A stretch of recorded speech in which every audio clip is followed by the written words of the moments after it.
A commitment is a commitment. Day 3. 4. Did kind of skip yesterday, but I guess I'll just talk about yesterday as well. Yeah, it's been pretty difficult. Pretty difficult over the last 2 days. Let's see. I've been home alone for a little while now. My roommate just moved out. And so I've got the space to myself. Yeah. It's an interesting time span being in COVID and all.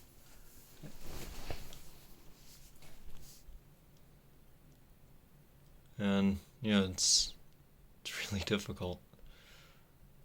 I've definitely failed before a lot, and I hope that this changes things.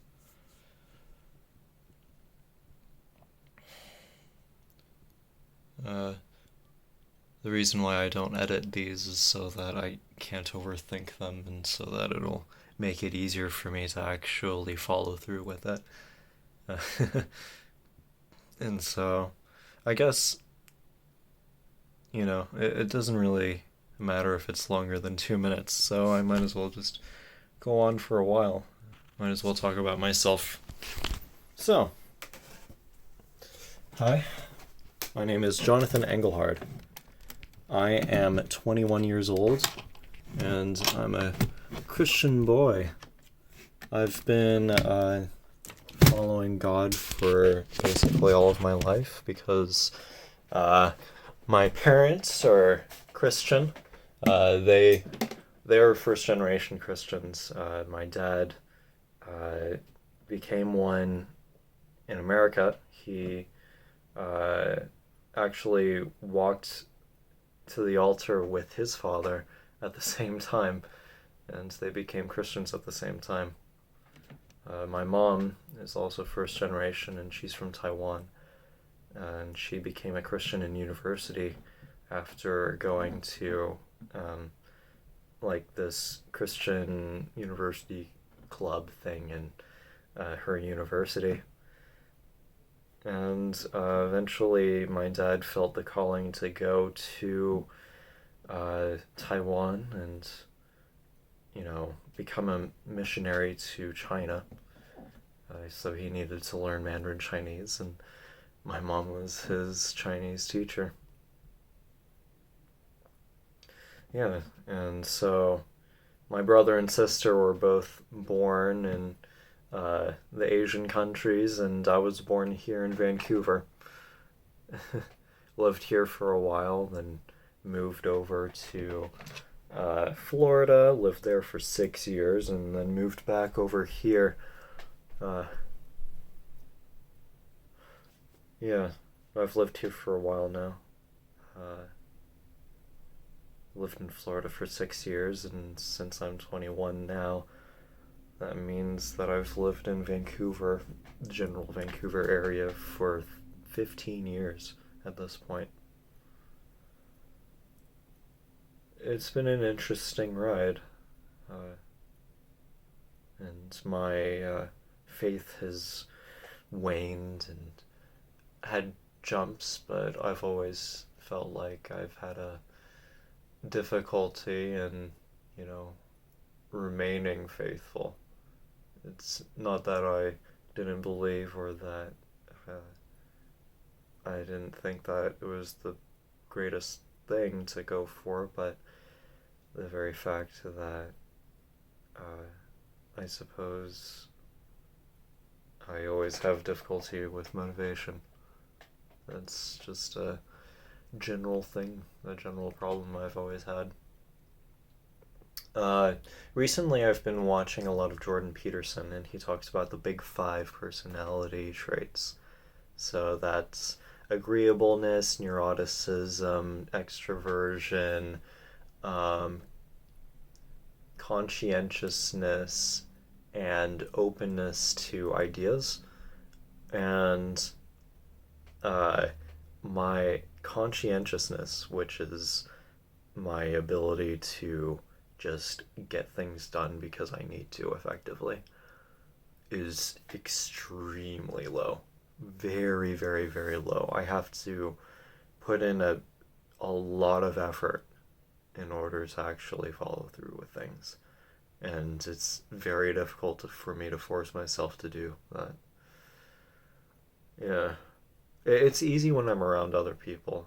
I have a high extroversion and, uh, you know, generally pretty creative and open to ideas and stuff like that.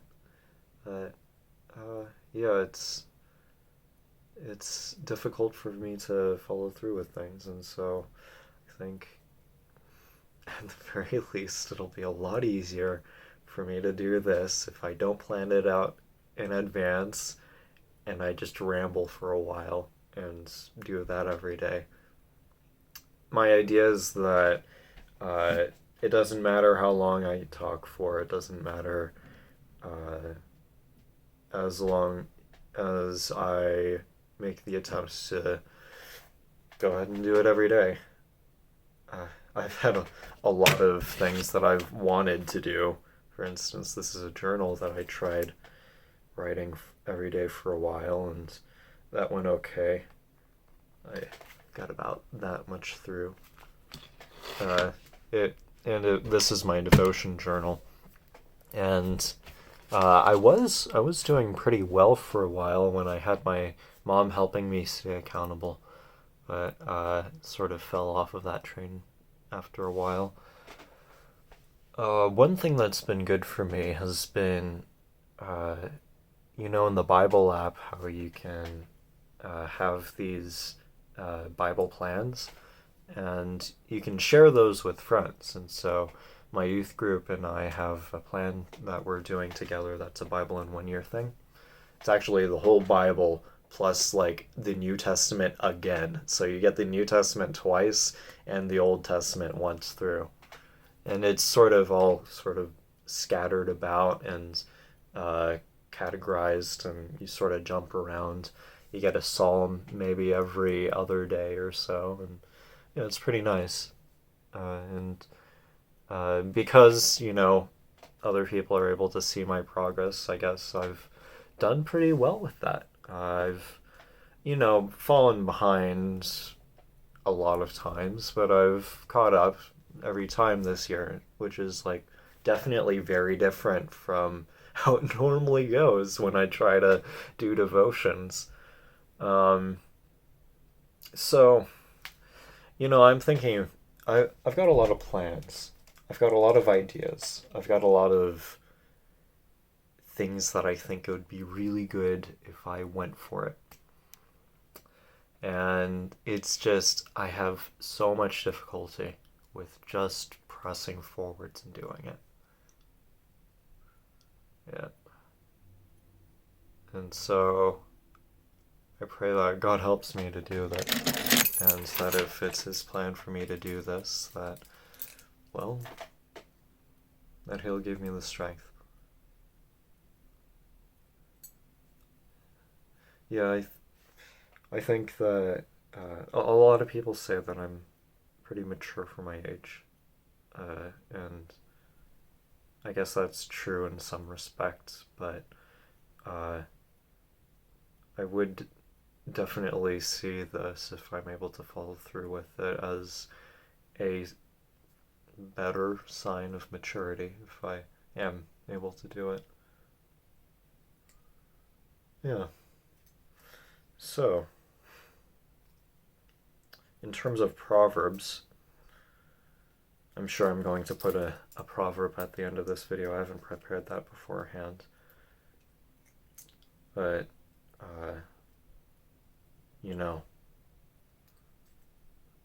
the beginning of wisdom is to pursue wisdom. And the beginning of wisdom is the fear of God. And so I pray that all learn to understand what that means.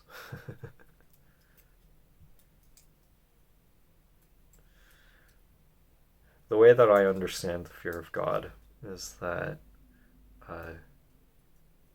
there is definitely a degree of being afraid because he is like powerful and the ruler and judge of everything. But it's also sort of a similar way that you fear your parents. It's like you don't really, part of the reason why you don't do the things that they say for you not to do is because you're afraid of the punishment. It's because you're afraid of the consequences. And so I guess in that way, the fear of God is the beginning of wisdom.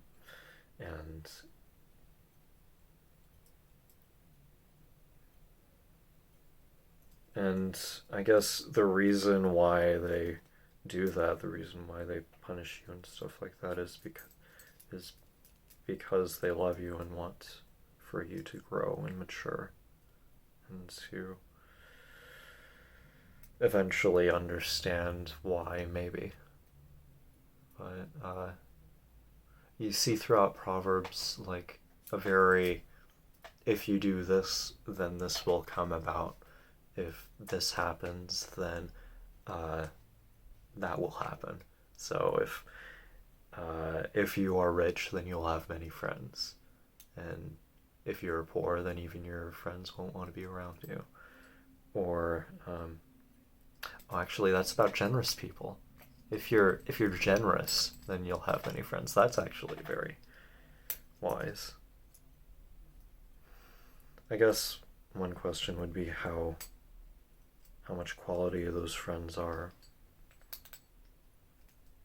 But I suppose there's a lot of other psalms and proverbs that go into that as well. Friendship is a function of like how much you're willing to sacrifice for them, I suppose, given the fact that friendship is a function of love, and love is a function of how much you're willing to sacrifice. Because true friendship is this, to love your friends as Jesus has loved them. And that is that he sacrificed himself, his life for us.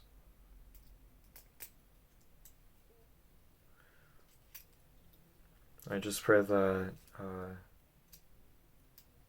the sacrifice that I'm making in my time, that'll show a degree of love for those that I want to help.